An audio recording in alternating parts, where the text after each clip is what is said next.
What's going on? It's your boy Blackout Jones back again with a review of Fruits Basket.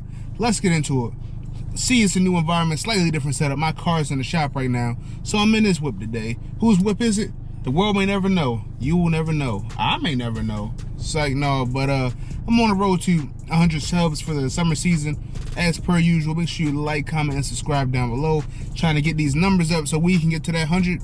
Yo, I don't know why 85 has been so hard for us, man. Like, yo, we gotta be able to push through this 85, man. Because I was at 86. Somebody unsubbed, but hey, we gonna get to that 100 by the time the summer season is over. Let's get to this review. So in this episode, last episode, they were speaking about the parent-teacher conferences that were coming up, and it turns out they were going to be next week. So they really actually followed through, whether it just wasn't a pointless plot. I mean, it usually isn't, but you know, so they come through, and turns out Yuki's mom is actually going to go to it. I didn't think there was going to be anything to that plot line, but it turns out she actually will be, or actually would attend. It's very interesting. I do have to say though, my boy Shigure cleans up nice. He was acting in the role of Honda's guardian, you know, in place of her grandfather who has that terrible, terrible back injury. The boy cleans up well, man. I'm like, man, this man is sharp. And of course, he was just there to antagonize Hattori's girlfriend, Mayu. But amongst everything, everybody was talking about their goals and, you know, looking towards the future and things like that. But as we know, the future is not something to look forward to if you're a member of the Zodiac. You know, the future is something that's very uncertain, you know, and stuff like that. So it's not really a good time for everybody, really making everybody uncomfortable. So Honda's stressing out because, you know, well, she knows what she wants to do. She wants to continue working and just, you know, get to the bag. You know, she said fuck college for real. She said she'll move out of the Soma estate, but, you know, who knows what will happen with that. Kyo, he doesn't know what he wants to do, because he just knows as soon as he graduates, he's gonna be with the Keto. No, he's not gonna be with the Keto. He's gonna be locked away forever in like a tent or some shit, or like a shed or something.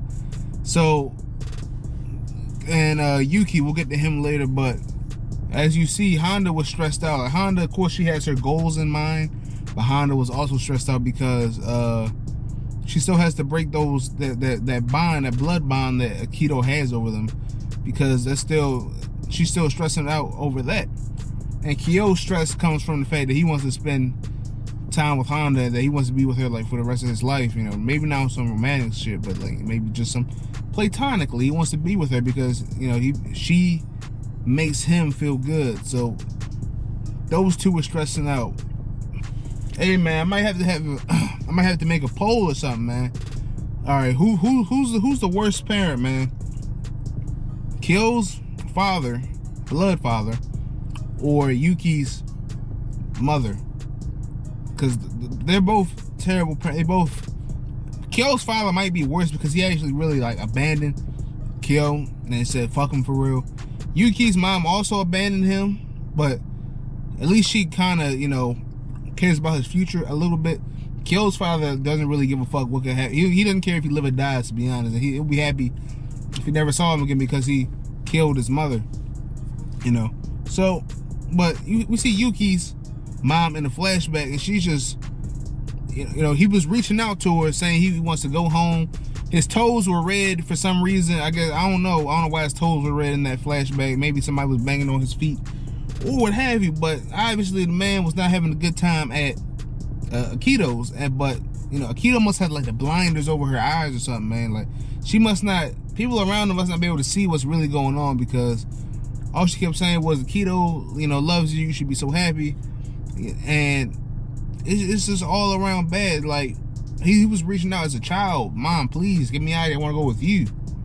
And she's just like, no, you ain't going nowhere. Like, if a mother, you know, she usually cares about her children, supposed to care, but it doesn't usually happen. But, well, it usually happens, but small portion of people's parents don't give a fuck about them, you know.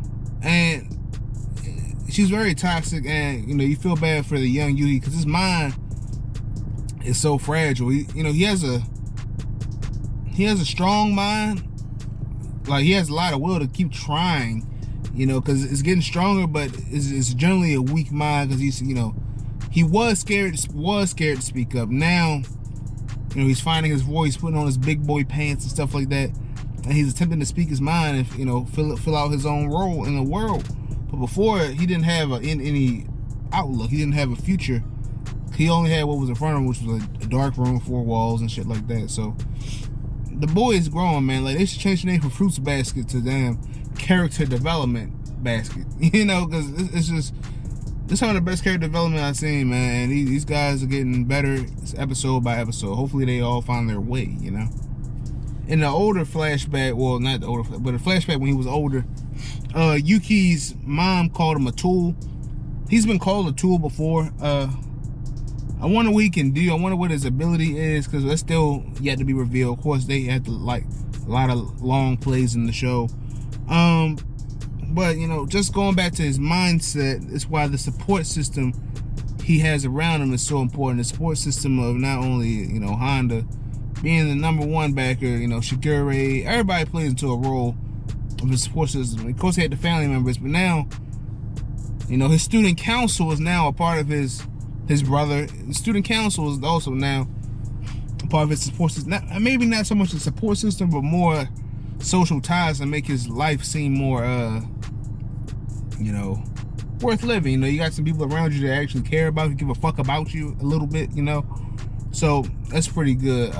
So his support system is coming together, and so he was crying because remember he was trying to, he was talking to the counselor. He was trying to, he was trying to get the words together to muster up the words to say how he felt, but he said that his mother, his words died before they reached his mother's ears. So he said if it was like that, he might as well not even talk, for real. That shit crazy, man. That shit was very intense. Very sad. But I'm not gonna lie to you guys. When Yuki's brother comes into the show, I usually lament when that happens. I'd be like, oh god, I gotta watch a whole episode of this guy. You feel me? Because usually he's just a goofball. But today, he stepped up big time, man. His screen time was very meaningful. Big Bro was right on time and showed up because he already knew what was going to happen. He knew that Yuki still needs that push, man. That blanket around him. That he didn't have before. So IMA came. He lightened the mood. He verbalized his support for his brother, checked for his brother, and checked his mother. And Yuki was able to find his voice, man. And Yuki put on his big boy pants and told his mom, listen, don't make, my decisions for me. I want to do it my way. You might not like it. You might not approve. But they're going to be my decisions. So, hey, you got to respect the man. The man going to do it. The man going to do what the man going to do. And he's getting to that point to where, so he wouldn't have done that before. He'd have just... no, he actually fought for his, he wanted to go to that high school. He was fighting for that, but, she keep on putting him down. I'm sure he wanted to do a multitude of things that often got shot down left and right. But now, he's coming into his own, and he's saying what he wants. He's going to take it no matter what. Well, not no matter what, but he's going to take it, man. So that's a huge character development for him. Good for him. Overall, this was a solid episode. Yuki, character development. We still need to find out how Honda's gonna get rid of these blood bonds so Kyos can stay free out in these streets. Overall it was good though. But it's your boy Blackout Jones signing off. Stay corona free, stay sucker free. Have a blessed day. Peace.